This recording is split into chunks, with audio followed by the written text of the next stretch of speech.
La régularité, s'il vous plaît. Un peu d'applaudissements pour ma régularité. Coucou mes bébés, j'espère que vous allez bien, j'espère que vous êtes contente de me revoir sur YouTube.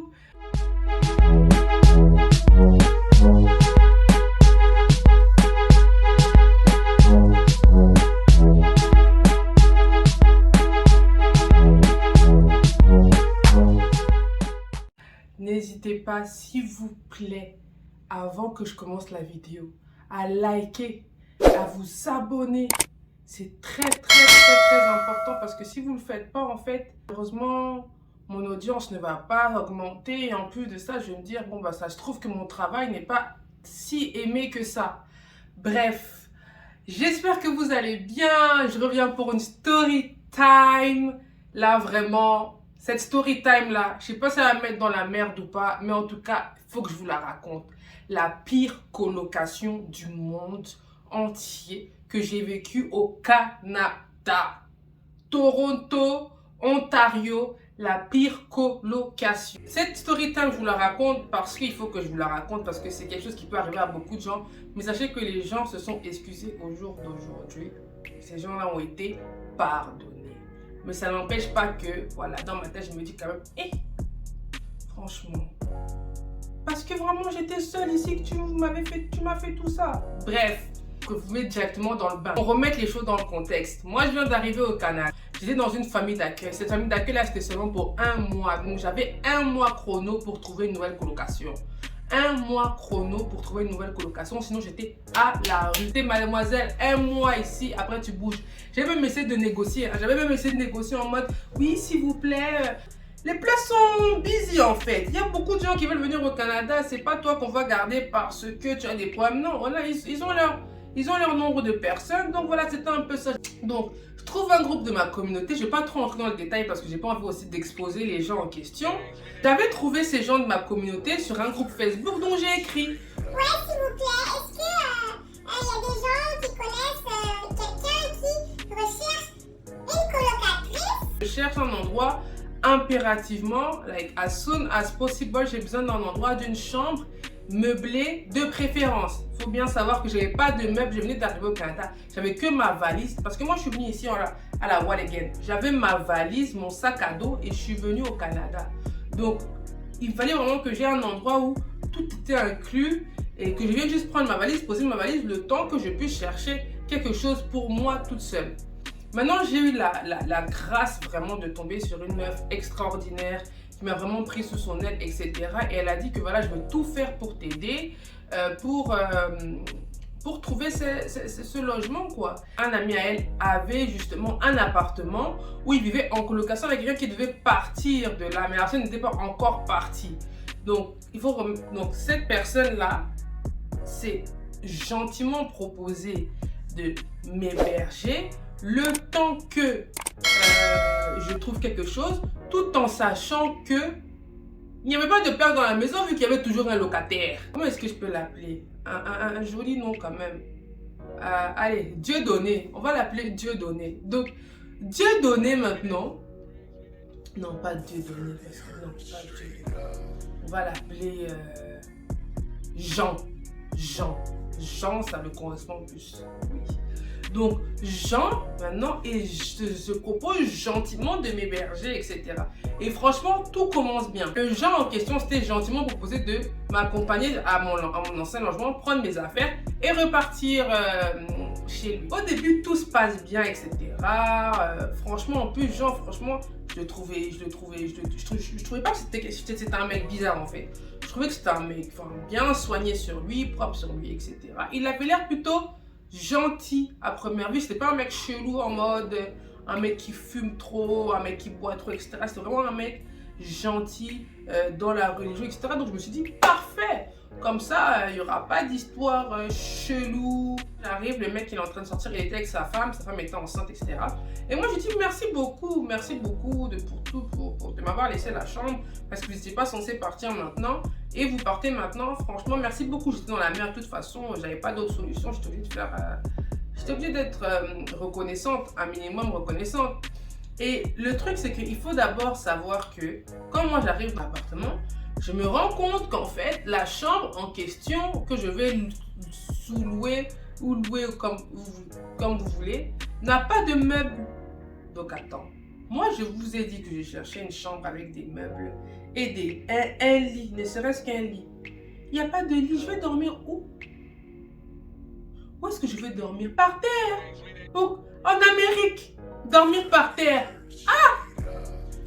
Je me suis seulement dit, vas-y, c'est pas grave, et on va trouver une solution. Et ça, je vais appeler maman, je vais appeler ma daronne et tout, etc. On va trouver une solution. Entre-temps, on proprio, parce qu'il faut savoir que cet appartement n'était pas un appartement que chacun vient en location, non. C'est quelqu'un a loué l'appartement, donc la personne, Jean, a loué son appartement et il sous-loue des chambres à des gens, voilà, il sous-loue des chambres, il peut mettre les prix qu'il veut, il peut faire ce qu'il veut, etc. Et il sous-loue seulement ses chambres en fait. Ici au Canada, c'est légal, donc chacun peut faire ça. Et moi j'arrive, etc. Je vois, il n'y a pas de lit, il n'y a rien, etc. Et je dis, ouais, mais moi, j'ai pas... déjà, il faut donner les 2 premiers mois, premier et dernier mois. Jean se propose gentiment de me laisser sa chambre que je dorme dedans et que lui, il dorme au salon. Je me dis, mais ouais, franchement, Shona, t'as de la chance, hein. Tu tombes sur des gens extraordinaires, en fait. Je reçois mes meubles, ils m'aident à trouver mes meubles. Au début, vraiment, c'est la belle vie, tout va bien dans le meilleur des mondes. Franchement, je me dis, mais je suis tombée sur une perle. Là où commencent les problèmes. Est-ce que vous êtes abonné? Abonnez-vous d'abord. Merci. Là, je reçois mes meubles, je reçois ma chambre. En gros, j'ai vraiment commandé tout, etc. Et je commence un peu à être plus à l'aise au Canada. Je commence à prendre mes marches, je commence à me faire des amis, je commence à sortir. Je commence à vouloir vivre ma jeunesse. Et puis, je ne sais pas s'il se prenait pour mon grand frère ou pour... mon père, ou bien je ne sais pas, mais il a commencé à vouloir me donner des restrictions, des conseils de vie sur ma façon de faire, ma façon de m'habiller, ma façon de sortir, etc. Et moi je lui disais, non mais attends, le bail là que j'ai signé, il n'y avait pas écrit ça dans le bail. Le bail, c'est je sous-loue ma chambre et je fais ce que je veux. Comment chaque jour tu vas commencer à me donner des conseils sur ma vie? Chaque jour tu vas commencer à me donner des conseils sur comment je dois m'habiller, avec qui je dois sortir, avec qui je ne dois pas sortir. Ce genre en question, lui, il avait l'habitude de faire venir une certaine fille à la maison de temps à autre. Bref, c'était chez lui, il avait le droit de faire ce qu'il voulait. Et moi, je me suis dit, bon, attends, moi aussi, il faut que mes amis viennent un peu me voir à la maison. Paye une chambre, j'ai le droit d'inviter des gens. Copine, elle vient, etc. Elle avait l'habitude de venir là-bas et elle venait souvent là-bas. Pas y rentre. Ouais, pourquoi tu invites des gens ici? Machin. Si des gens veulent venir ici, tu dois me dire, parlez dans mes oreilles. Et puis, étant donné que je n'avais plus je préférais plus que les gens viennent me voir parce que je me suis dit, mais les gens, je me suis dit, ils vont mettre mes amis mal à l'aise. C'est mieux que j'aille seulement voir mes amis en question. Donc moi, je sortais, j'allais les voir, À chaque fois que je rentrais, c'était des leçons de vie. Il ne faut pas sortir après 23 h. Il ne faut pas sortir avec des gens comme ci, comme ça. Donc, je louais quelque chose où je n'avais même pas le droit de faire venir des gens, que ce soit la visite. Je n'ai pas le droit aux visites, j'étais seulement là. Et en plus, vous savez combien je payais? 800 balles. 800 balles. C'était une dinguerie. Franchement, c'était une dinguerie. 800 balles. Sans meubles. Pas le droit d'inviter les gens. Je ne peux pas manger à n'importe quelle heure. Je me suis dit, ça va 2 minutes en fait. Il y avait toujours un problème dans la maison. Et moi, je commençais à me dire, mais attendez, ça c'est pas de la jalousie ou comment ça se passe? Parce que c'était bizarre en fait, c'était vraiment bizarre. C'est sympa à voir, essayer de voir en fait ce qu'il pense vraiment de moi, etc. Parce que je me suis dit, il est en train de vouloir prendre une place qui ne lui est pas attribuée en fait. Tu es mon colocataire, tu n'es pas mon ami, tu n'es pas mon père, tu n'es pas mon mec, tu es mon colocataire. Donc c'est pareil, il commence à me dire, ouais, non, moi franchement, voilà, je te considère comme ma petite sœur, je sais pas quoi, etc. Mais ça sonnait faux. Peut-être à un moment, j'ai laissé faire croire des choses qui n'étaient pas le cas. Et puis je me suis dit peut-être que sans savoir, la personne a pensé peut-être que voilà, il allait avoir something. Un soir, on parle bien, etc. On est au salon, on tape des barres, tout ça, on est vraiment bon délire, tout ça. Et je dis vas-y, je veux dormir. Et moi, la porte de ma chambre, elle se fermait pas à clé, la porte de ma chambre. Donc tu peux entrer et rentrer dans ma chambre comme tu voulais. Ce jour-là, je m'en vais dormir. Soir-là, tranquille, etc. Je suis dans mon lit, etc. C'est pas, j'entends toc, toc, toc à ma porte, toc, toc, toc. Moi, je fais genre, j'entends pas. Après, j'entends la porte s'ouvrir doucement. Tu dors? I was like, oui, je dors. On n'est pas censé dormir. Il s'assoit sur son canapé et dit, ah ouais, mais franchement, on a passé une bonne soirée aujourd'hui, etc. Machin, etc. Commençait un peu à entrer dans un système de drague qui n'était pas prévu. Tu peux pas entrer dans un système de drague comme ça du jour au lendemain. Il y a des steps en fait. C'est pas un jour on est coloc, le lendemain on se déteste, après tu es mon frère en Christ et maintenant tu me dragues. Finalement, qu'est-ce qui se passe en fait dans cette maison? Donc moi je lui fais comprendre que non, c'est pas possible, on va pas se mentir, on s'entend pas du tout. Enfin, c'est même pas qu'il voulait, il voulait pas faire des trucs bizarres ou quoi, hein. Mais je sentais que ce soir-là, il était vraiment dans un bon mood. Et il croyait que le mood était partagé, sauf que non, moi, c'était juste du respect. Tu vois ce que je veux dire? C'était juste du respect, en fait. Le lendemain, déjà, c'était bizarre. Ça commençait à devenir bizarre dans la maison, des tensions. Il y avait une meuf là qui me kiffait de ouf. Il faisait que de la ramener, en croyant que moi, ça allait me rendre jalouse. Mais je m'en foutais totalement. Je n'avais rien à faire. Je me disais même que tant mieux. Et malheureusement, ou bien je sais pas qu'est-ce qui s'est passé, cette meuf-là, à chaque fois, elle voulait me faire la misère, alors elle me toisait et tout dans la maison, etc. Parce qu'elle croyait qu'il se passait quelque chose entre moi et Jean. Sauf qu'entre moi et Jean, il ne se passait absolument rien. Donc elle préparait ses trucs, elle venait ses trucs de son côté, elle venait me dire « Ah, please, don't touch it, hein, please, don't touch it. » Mais j'ai pas envie de toucher tes trucs en fait, je m'en fous, je te connais même pas en fait, je sais même pas qui tu es. Qui es-tu en fait? Qui es-tu? Bref. Les meufs, des fois, elles ont touché dans des matrices que moi, je comprends pas. Et c'est pas après les jours passent, etc. Tout se tasse, on commence à réavoir pour la énième fois une discussion pour comment essayer d'habiter ensemble dans la paix et la joie. Mais malheureusement, ça ne fonctionnait pas.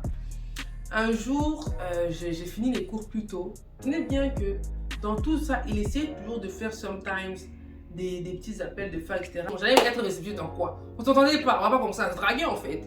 Commençait à aller mieux. Et je rentre dans la maison silencieusement. Je sais même pas pourquoi je suis entrée silencieusement. Je pense que je suis entrée normalement, mais c'est juste que c'est lui qui m'a pas entendu. Je l'entends au téléphone en train de me dénigrer.